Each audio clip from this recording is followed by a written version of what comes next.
Hello student, कैसे हो? सब बढ़िया। चलो आज हम शुरू करेंगे फिजिक्स चैप्टर नंबर 4 के बारे में। जो डिस्कशन कर रहे थे उसी डिस्कशन के बारे में आज आगे बढ़ेंगे। Ready student? तो लास्ट टाइम हमने बायो सावर्ट्स लॉ सीखा था। उसी बायो सावर्ट्स लॉ का मैं आज आपको पीडीएफ भी शेयर करूंगा। उस पीडीएफ को आपको क्या करना है, उस पीडीएफ को आपको अच्छी तरीके से लर्न करके लिख लेना। ओके। अब मैग्नेटिक फील्ड, अब जो यूज होगा वो है magnetic field due to infinite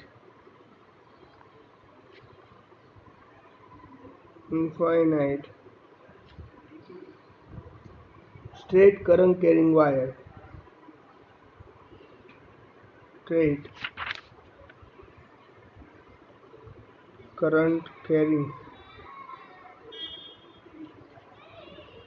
wire, यानी कि स्ट्रेट करंट कैरिंग वायर पर कोई इनफाइनाइट जो लॉन्ग वायर है उसके रीजन से किसी एक पॉइंट पी पर कितना मैग्नेटिक फील्ड होगा वो हमें ढूंढना है।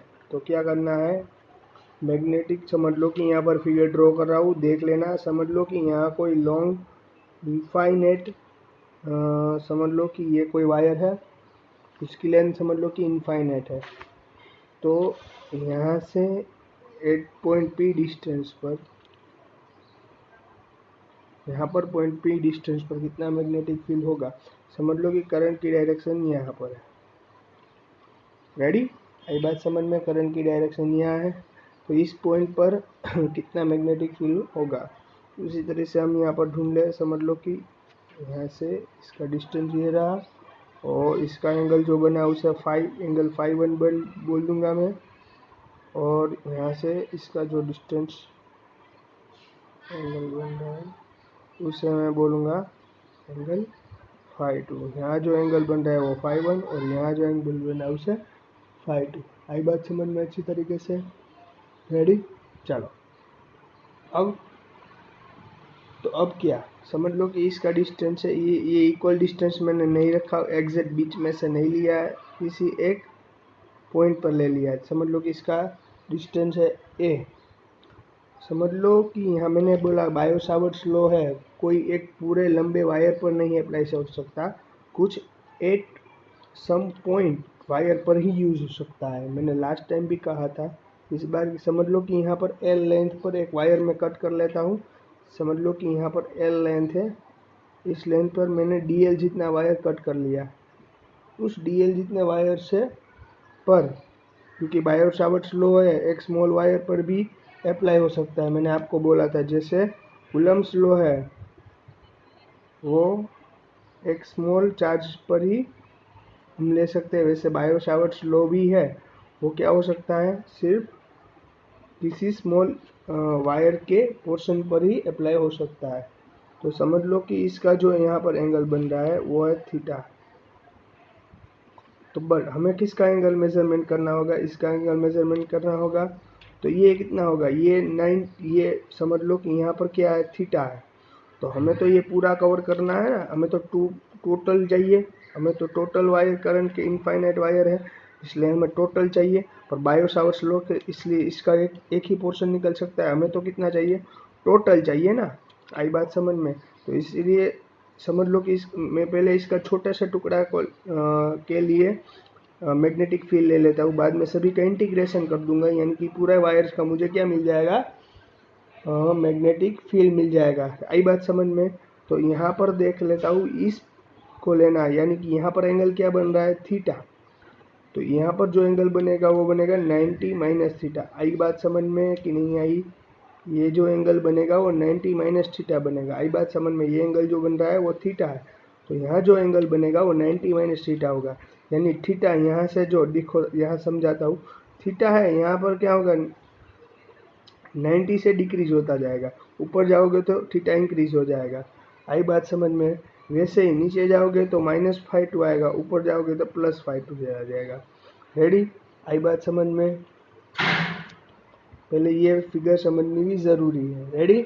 चलो अब क्या करना है, magnetic field eight point, magnetic field at P due to small elements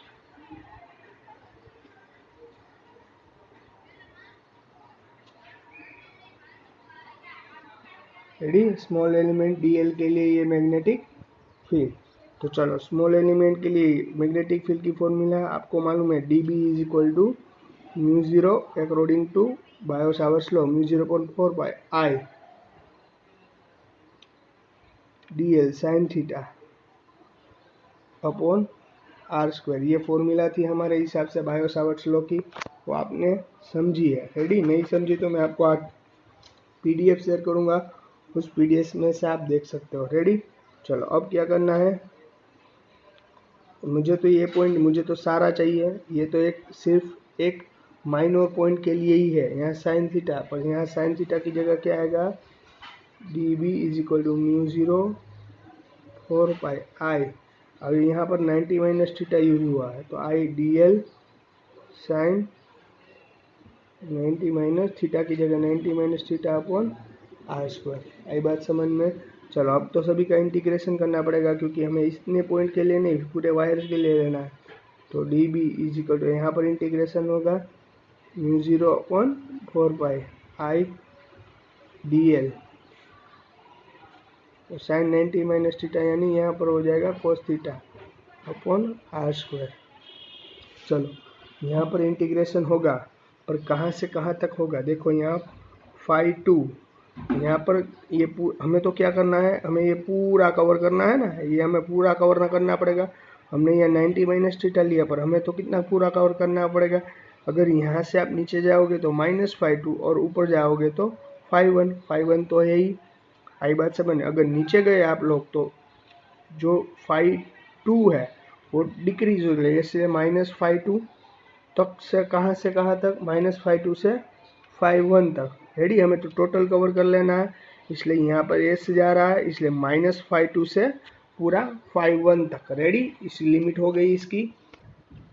ready student, चलो यहाँ पर इंटीग्रेशन करोगे तो सभी का, मैंने बोला था यहाँ पर इंटीग्रेशन आप करोगे तो यहाँ पर आपको सभी की वैल्यू पूरी इनफाइनाइट वायर्स की वैल्यू मिल जाएगी। चलो, पर यहाँ पर इंटीग्रेशन पॉसिबल नहीं है, क्यों, क्योंकि यहाँ dl था। इंटीग्रेशन करोगे तो आपको थीटा के फॉर्म में इंटीग्रेट करना पड़ेगा, पर यहाँ dl है, इसलिए dl को क्या करना पड़ेगा, पहले तो आपको थीटा के फॉर्म में कन्वर्ट करना पड़ेगा। और यहाँ पर r भी वेरिएबल है, यहाँ r भी वेरिएबल है, इसलिए r को भी आपको थीटा की टर्म में ही लाना पड़ेगा। I क्यों I को नहीं, क्योंकि I तो यहाँ पर सभी वायर, सभी पर इलेक्ट्रिक करंट तो सेम है, सिर्फ r यानी r वेरिएबल है और थीटा वेरिएबल है, इसलिए दोनों वेरिएबल का मुझे थीटा में कन्वर्ट करना पड़ेगा। चलो मैं सबसे पहले r का कन्वर्ट करता हूँ। तो यहाँ देखो, यहाँ पर क्या है, थीटा, तो मैं cos थीटा की फॉर्मूला क्या है, a अपॉन cos थीटा यानी एडजेसेंट अपॉन हाइपोटेनियस। तो थीटा मैंने यहाँ से लिया, तो एडजेसेंट अपॉन ये रहा, hypotenuse adjacent upon hypotenuse a upon r को मैंने वेरिएबल बनाया, तो a अपॉन cos थीटा, तो ये r तो बन गया cos थीटा फॉर्म में। चलो अब मुझे dl को भी क्या करना पड़ेगा, तो मुझे यहाँ पर dl को बनाना, तो टेन थीटा, यहाँ पर ले रहा हूँ, टेन थीटा की फॉर्मूला क्या बनती है, tan theta is equal to opposite upon adjacent, है ना। टेन थीटा की फॉर्मूला आपको मालूम है, ऑपोजिट अपॉन एडजेसेंट। तो ये ऑपोजिट यानी कि यहाँ से लो, इसके ऑपोजिट ये, तो L लेंथ और एडजेसेंट यानी A, L बाई A हो जाएगा। तो यहाँ पर मैंने क्या बनाया, एक डिवाइड में था, यहाँ गया तो A tan theta is equal to L। अब हमें L नहीं चाहिए, DL चाहिए, आपको मालूम है ना, यहाँ पर देखो, तो हमें क्या चाहिए, DL चाहिए। तो दोनों तरफ क्या करना पड़ेगा, डेरिवेटिव करना पड़ेगा, दोनों साइड डेरिवेटिव मैंने किया, देख सकते हो आप लोग, दोनों साइड मैंने क्या कर दिया, डेरिवेटिव। तो DL अपॉन डी थीटा, तो यहाँ पर भी DL अपॉन डी थीटा, पर A कांस्टेंट है इसलिए A को बाहर निकाल लिया, D अपॉन डी थीटा, इसके लिए इसका डेरिवेटिव करो तो टेन थीटा का डेरिवेटिव होगा सेक्स स्क्वायर थीटा। तो D अपॉन डी थीटा, ये सेक्स स्क्वायर थीटा हो गया, ये तो कांस्टेंट था, ये डी थीटा है, डिवाइड में था, उधर चला गया तो मल्टीप्लाई में है, यानी DL is equal to A sec square d theta. आई बात समझ में अच्छी तरीके से। तो यहाँ जो D L is equal to S x square d theta है उसकी वैल्यू हमें कहाँ यहाँ पर सब्सटीट्यूट कर देनी है। चलो अब बाद में इसका इंटीग्रेशन हो जाएगा। तो D B is equal to क्या होता है mu zero upon 4 pi. Ready. I as it is क्योंकि कॉन्स्टेंट है, क्योंकि पूरे वायर में करंट सेम है। डी एल की जगह यहाँ से S x square theta D C sec square theta into D theta cos theta इस तरह से हो सकता है। रेडी। और आर स्क्वायर की जगह क्या होगा ए स्क्वायर कोस स्क्वायर थीटा। आई बात समझ में, क्योंकि आर की जगह ए अपॉन कोस थीटा है तो आर स्क्वायर यानी ए अपॉन कोस स्क्वायर थीटा। चलो डी बी का स्क्वायर इसका इंटीग्रेट करोगे यानी बी म्यू ज़ीरो अपॉन 4 पाई, वो तो कांस्टेंट है इसलिए बाहर ले लिया मैंने। रेडी।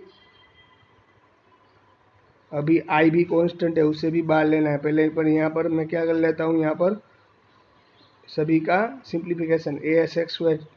तो यहाँ पर ए है और ये स्क्वायर है यानी यहाँ पर ये ए कट हो जाएगा तो आई अपॉन ये बचता है। तो यहाँ पर आई अपॉन ए भी क्या है कांस्टेंट है, क्योंकि ए यहाँ पर चेंज नहीं होने वाला है और आई भी चेंज नहीं होने वाला है, यानी आई अपॉन ए कॉमन ले लिया। तो अब यहाँ क्या बचेगा सिर्फ sec square theta D theta into cos theta upon 1 upon cos square theta. Ready. अभी सिंप्लीफाई होगा B as it is mu zero upon 4 pi I upon A as it is देख सकते हो। पर यहाँ लिमिट कहाँ से होगी मैंने आपको बताया था 5 है पर नीचे तरफ जाएगा तो यानी -5 से यहाँ पर लिमिट आ जाएगी -5 से 5 तक। क्यों? क्योंकि यहाँ से पूरा कवर होना जरूरी है, पूरा होगा तो यानी नीचे जाओगे तो 5 नेगेटिव होगा, ऊपर जाओगे तो 5 पॉजिटिव हो जाएगा, क्योंकि यहाँ 5 ये एंगल था, हमें तो ये पूरा कवर करना है इसलिए पूरा आ गया। 5 नीचे जाओगे तो नेगेटिव, ऊपर जाओगे तो यानी कि पॉजिटिव, यहाँ पर 5 आई तो यानी इसकी लिमिट हो गई -5 से 5 तक। आई बात समझ में। चलो अब sex 1 upon cos square theta यानी क्या हो जाएगा sex square theta 1 upon cos theta यानी सेक्स स्क्वायर थीटा बनता है, वो तो आपको फॉर्मूला के हिसाब से मालूम है, into D theta into cos theta upon 1 upon cos square theta. क्यों 1 अपॉन कोस स्क्वायर थीटा बचा? क्योंकि यहाँ जो ए बचता था वो मैंने यहाँ पर ऊपर से आई और नीचे से ए कॉमन ले लिया, यहाँ पर कुछ नहीं बचता। 1 अपॉन कोस स्क्वायर थीटा यानी सेक्स स्क्वायर थीटा, ये सेक्स स्क्वायर थीटा ये सेक्स स्क्वायर थीटा कट हो गया। लिमिट क्वेश्चन थी -5 to 5 यहाँ पर अभी तो इंटीग्रेशन करना बाकी है, सॉरी यहाँ भी इंटीग्रेशन करना बाकी है -5 से 5 तक। रेडी। आई बात समझ में, आई बात समझ में। चलो अब mu zero upon 4 pi I upon A. Ready. चलो यहाँ -5 से 5 तक कंप्लीट। चलो यहाँ डी थीटा कोस थीटा बनता है। चलो अब इसका क्या करना पड़ेगा इंटीग्रेशन करना पड़ेगा। Ready student. तो देख सकते हो आप लोग -5 से 5 ये इसके लिए डी थीटा कोस थीटा बनता है। तो चलो इसका कोस थीटा का डी थीटा सॉरी इसका इंटीग्रेशन क्या होगा कोस थीटा का साइन थीटा, ये आपको मालूम है। तो यानी mu zero upon 4 pi I upon ए। इसका अब क्या करना है मैंने, इसका क्या करना है इंटीग्रेशन, कोस थीटा का इंटीग्रेशन होता है साइन थीटा। रेडी। तो यहाँ 5 से -5 अब मैं यहाँ पर लिमिट सब्स्टिट्यूट कर देता हूँ, देख लो आप यहाँ पर अब क्या कर लेता हूँ लिमिट सब्स्टिट्यूट कर लेता हूँ। तो limit mu zero upon 4 pi I upon A. तो ये पहले upper limit minus lower limit वाली फॉर्मूला आपको मालूम है, साइन ऊपर वाली फॉर्मूला लिमिट पहले sine 5 minus upper limit minus lower limit sine 5 पर 5 के साइन नेगेटिव इसलिए -5 आएगा।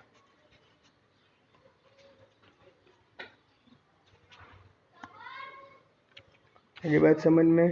चलो -φ2 है, साइन माइनस थीटा यानी माइनस साइन थीटा बनता है, तो ये माइनस या माइनस कैसा हो जाएगा प्लस, तो μ0 अपॉन 4 पाई I/a साइन φ1, ये माइनस और ये माइनस दोनों कैसे माइनस माइनस प्लस साइन φ2, यानी कि यहाँ क्या मिला हमें, ये जो मिल रहा है वो हमारे लिए कोई भी at point P infinite wire के रीजन से एट पॉइंट P पर लगने वाली मैग्नेटिक फील्ड है। आई बात समझ में, मैग्नेटिक फील्ड ड्यू टू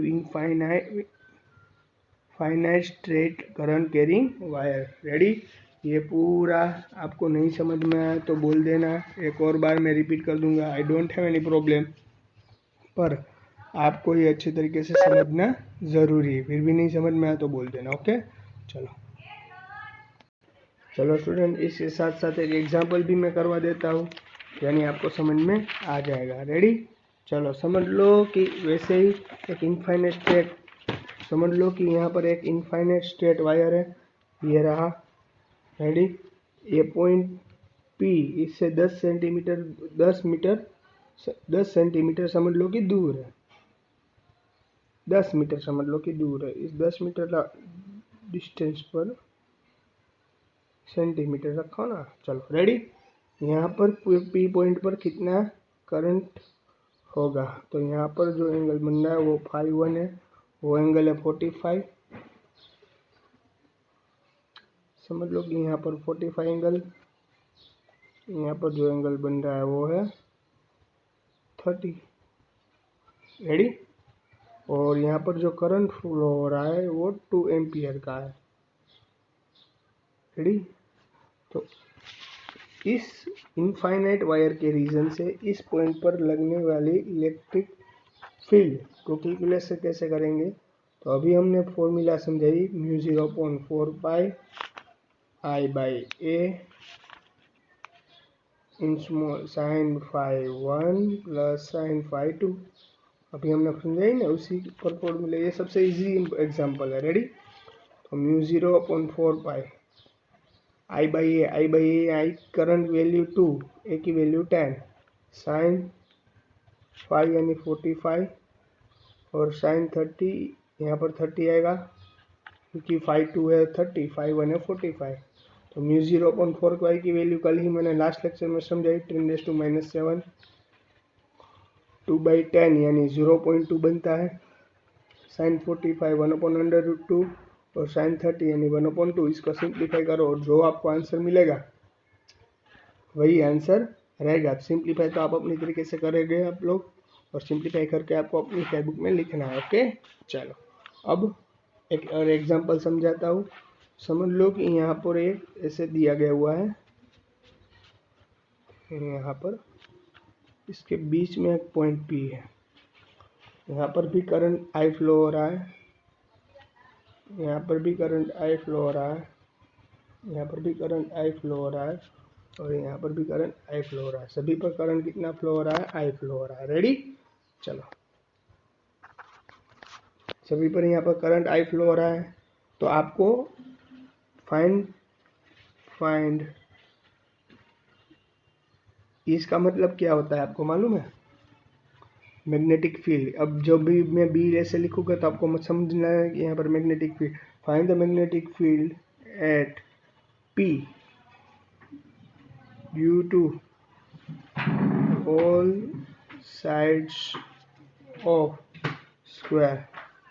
यहाँ पर जो स्क्वायर दिया गया है सभी पर करंट फ्लो हो रहा है, और उसके रीजन से कितना करंट फ्लो होगा, उस पर कितना मैग्नेटिक फील्ड है, वो हमें फाइंड करना है। रेडी, तो इसके कारण सबसे पहले यहाँ पर ले लेता हूँ, यहाँ पर सभी पर लेना पड़ेगा। रेडी, तो समझ लो कि यहाँ से इस पॉइंट पर हमें मैग्नेटिक फील्ड मेजरमेंट करना है, तो समझ लो कि यहाँ पर उसकी इस वायर की लेंथ A, इस वायर की लेंथ A, इस वायर की लेंथ A, और यहाँ सभी ये लेंथ कितनी है, सेम है। रेडी, तो इस तरह से करना पड़ेगा पहले तो हमें। रेडी, इस पॉइंट पर लेना है, इसलिए आप इजीली देख सकते हो कि यहाँ पर ये पूरी लेंथ A है, तो ये हाफ लेंथ यानी A/2 हो जाएगी। ये पूरी लेंथ A है, तो यानी इतनी हाफ यानी a/2। तो जो इतनी लेंथ है वही यहाँ से यहाँ तक की लेंथ रहेगी, यानी इसकी लेंथ है वो होगी a/2। ये पूरे वायर की इतनी जो लेंथ है वो a/2 होगी। कैसे पता चल गया? पहले ये इसकी लेंथ पूरी l है, यानी यहाँ पर जो भी लेंथ है वो भी a है, तो इसकी अब हाफ लेंथ करूँ तो ये हो जाएगी a/2, यानी इसलिए इसकी लेंथ a/2। आप देखने से पता चल जाएगा। यहाँ पर 90 डिग्री बन रहा है, यहाँ पर कैसा बन रहा है? 90 डिग्री। तो ये कितना बनेगा? 45। अगर ये 45 है तो ये भी कितना बनेगा? 45, यानी बोथ एंगल विल बी 45। आई बात समझ में? आई बात समझ में? इसकी लेंथ है, करंट है, रेडी। तो चलो इसकी मैं मेजरमेंट कर लेता हूँ। तो समझ लो कि यहाँ पर जो है उसे B1 कहते हैं। तो यहाँ पर मैग्नेटिक फील्ड B1, यहाँ इसके कारण B2, इसके कारण B3 और इसके कारण B4, 4 है। सभी के रीजन से इस पर लगने वाली मैग्नेटिक फील्ड ढूंढनी पड़ेगी ना, तभी हमें यहाँ पर पॉइंट P पर कितनी मैग्नेटिक फील्ड है, टोटल मैग्नेटिक फील्ड, तभी पता चलेगी। क्योंकि यहाँ से कुछ लगेगी, यहाँ से कुछ लगेगी, क्योंकि यहाँ पर कुछ होगी, यहाँ पर कुछ, चारों पर मैग्नेटिक फील्ड, यानी यहाँ पर P पॉइंट पर टोटल मैग्नेटिक फील्ड हमें फाइंड करनी पड़ेगी। चलो B1 के रीजन से बता देता हूँ। B1 की μ0/4 I/A, फॉर्मूला क्या है? sin φ1 plus sin φ2, ready. ऐसी फॉर्मूला है, रेडी। μ0/4 एज इट इज रख रहा हूँ अभी तक।